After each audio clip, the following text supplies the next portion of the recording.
It's actually something Allah expects every human being to be working towards. We want to be able to access wisdom. We want to be able to live with wisdom. So what in the world is wisdom? This new short series is based on the findings of Dr. Saqib Hussain in his PhD thesis, Wisdom in the Quran, which was summarized and presented by Ustadh Nouman in front of a live audience. The link to the full paper is in the description. In episode 1, we're looking at the purpose of learning about wisdom. But when I was doing the lecture series on Surah Al-Jumuah, the ayah came that mentions wisdom. That Allah sent a messenger among the unlettered people, هُوَ الَّذِي بَعَثَ فِي الْأُمِّيِّينَ رَسُولًا مِّنْهُمْ يَتْلُو عَلَيْهِمْ آيَاتِهِ. He recites Allah's ayat to these unlettered people. وَيُزَكِّيهِمْ. He purifies them. وَيُعَلِّمُهُمُ الْكِتَابِ. He teaches them the book. وَالْحِكْمَةِ. And he teaches wisdom. And when we got to that portion of wisdom, I've studied the subject before, and I became a little more curious than I was before, looking into what Allah means by wisdom. Why is He saying, okay, He teaches them the book, that sounds like the Quran, He teaches them the Quran, and then He mentions He also teaches wisdom. And so I wanted to take a deeper look at the word wisdom. I was very fortunate that one of the people on our team, Dr. Saqib Hussain, whose paper I'll put a QR code on the screen tomorrow, inshallah, so you guys can take a scan of it and you can get access to his paper too. He did a PhD paper out of the University of Oxford on Hikmah in the Quran. And it's a 350-page exhaustive PhD paper. And I started reading it when I was in Germany, and I said, there's no way I'm going to be able to do this while I'm in Germany. So I stopped. I completed my series on Surah Al-Jumuah, but one subject was outstanding, a good look at Hikmah in the Quran. And so I've been trying to gather my own thoughts and kind of go through his PhD paper also and discussing the subject with him. And so my goal, inshallah, is not to do justice to his paper or justice to the topic. I think I'm going to take some of the most important pieces of that discussion of what I think every Muslim should know about wisdom in the Quran. Why is this subject important? Why is that such a big deal? Why is it something really fundamental to our religion? Like growing up, you heard or you learned that the most fundamental things in your religion are 5 pillars, for example, right? So everybody knows how important those are. Everybody knows how important Ramadan is or Hajj is, and you don't have to be explained that stuff is important. Prayer is important. Is hikmah, is wisdom some extra thing for really old, wise people? Or is that something as important as the prayer or as important as Hajj? Or is it that fundamental? And I'm going to try to argue that it's actually one of the most important fundamental bases of our religion. It's not something you get to when you get to a PhD level. It's actually something Allah expects every human being to be working towards. We want to be able to access wisdom. We want to be able to live with wisdom. So what in the world is wisdom? How does the Quran define wisdom? How did the Muslims who first became Muslim in the first couple of centuries of Islam, how were they thinking about wisdom in the Quran? Right? There are also interesting questions about before the Quran came, how were the Christians thinking about wisdom? How were the Jews thinking about wisdom? How were the philosophers outside of religion? How are they thinking about wisdom? How are the Arabs before Islam, before the coming of the Quran? How are the Arabs thinking about wisdom? And did the Quran come? And the Quran has different audiences, and different audiences have different backgrounds, right? And how did the Quran come and talk about wisdom to people? Many of them have different definitions, don't they? So imagine if you're sitting in the audience and there's a Christian in the audience, and there's a Jew in the audience, and there's a Hindu in the audience, and I say, prayer is important. If I say that, prayer is important. Do you think each one of them will think of the same thing? They'll all have a different concept of what prayer is, isn't it? So when I say the word wisdom, somebody who's been studying philosophy and they hear the word wisdom, they have something else in their head. Somebody else who's been studying literature has something else in their head. They all have different definitions of the same word.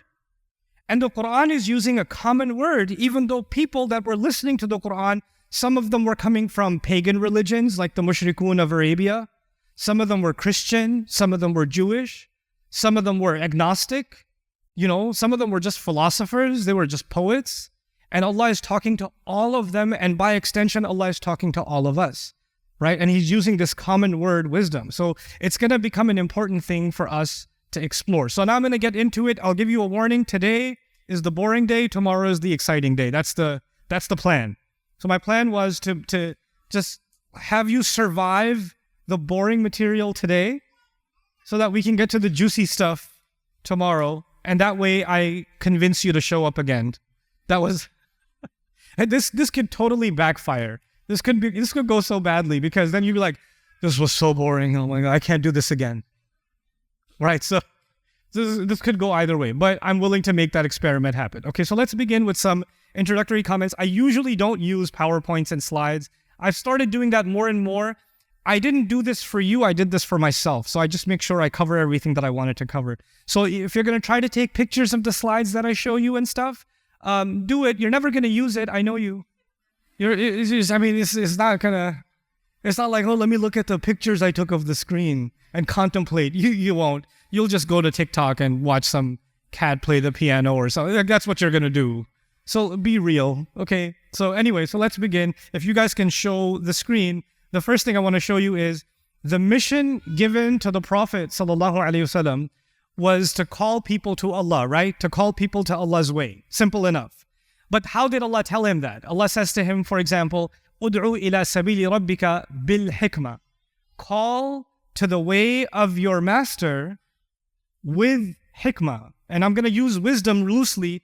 Call to the way of your master with wisdom. The mission of the Prophet ﷺ is to call people to Allah. And Allah is saying, you must do it with this one weapon. What's that weapon? Wisdom. And actually the with can be, you have to do it wisely. So the way that you call people has to be full of wisdom. And the things that you're going to say when you call people, they have to be full of wisdom too. What is it that you're going to say has to be wise? And the way you're communicating has to be wise also. This is because I'm a student of psychology. There's an element of psychology here. So let me explain that to you. If I want a child to listen to me, there's different ways I can tell a child to come here or to sit down, right? And some of you parents know what I'm talking about, right? So if your child's misbehaving or they're not listening and you want them to sit down, there are different ways you can do it. You can do, if you're from certain parts of the world, you can look at them and say, "Oi!"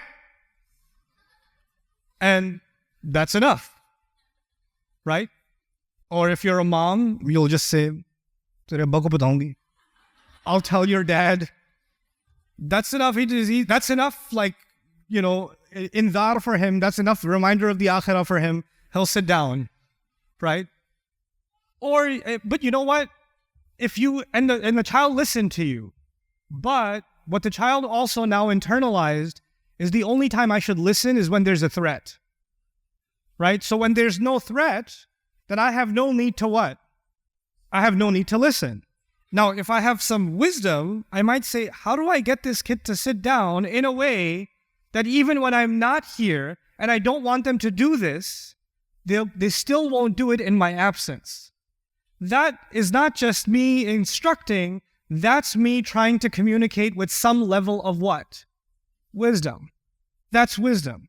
Your husband and wife get into arguments, not in Manchester, everywhere else. You guys are immune. But you get into an argument, and every time it's the same conversation over and over and over again. And after the 100th time, you in your head, you're like, they just said this, and you're thinking in your head, oh yeah? Well, what about? And then you know how that sentence goes, and you've used it 57,866 times before, and you know when you say that, you know what the reaction's going to be, and then what the counter, you know the whole thing. You know this is the same match. It's been played the same exact way several thousand times. But you know what? You're like, I gotta do it again. You know what that communication lacks? Wisdom. It's wisdom, because you're running into the same, you're not recognizing the pattern, you're not recognizing the problem. So Allah is telling His messenger, you have to communicate. Telling people to come towards Allah is not enough. You have to tell people to come towards Allah using wisdom. You have to use wise words. And by the way, practically speaking, if I'm speaking to a senior, will I use the same words as if I'm speaking to a child? Will I speak to a scholar the same way I'll speak to a student? Will I speak to a stranger the same way I'll speak to a family member? No. I have to look at the situation. I have to look at the person. I have to look at my place. I have to look at the context. Is this the right time? All of that stuff, right? So you know what that means? Wisdom necessitates, if you're going to call to Allah, you have to be really aware of the situation before you decide to communicate something. So many moms come to me from around the world, and I wish this wisdom every mother learns. My son, he used to listen to me. My daughter, she used to listen to me. I don't know what happened. They don't listen anymore. I keep telling them to pray, and they don't pray. I don't know. Can you tell them to pray? I was like, yeah, so when did they stop listening? I don't know. Can you please tell me when they stopped listening? When they became teenagers. How soon before, and by the way, when did you get them a phone? Can we look at some of the other factors that were part of this? And how do you tell them to pray? It's salat time. Namaz parda. It's such a beautiful way to call to the way of Allah with wisdom. Right? Like, prayer is supposed to be the most beautiful experience where a human being makes an attempt to connect with God. And now, the moment somebody says prayer, you hear your mother's nag first, and you hear the call to Allah second. In fact, you almost don't even hear the call to Allah. In your head, you hear your mother's nag first, and now you don't want to pray because you're so annoyed not with God, but with your mom. And your mom says, maybe if I yell some more, it will work. So, ud'u ila sabili rabbika bil. It's a fundamental call. Like, imagine these people, these, if you don't know anything, I have a lot of Arab friends. That doesn't justify what I'm about to say, but man, my Arab friends, are they stubborn? Oof. I thought Pathans are stubborn. I'm Pathan. No, Arabs, man. Oof.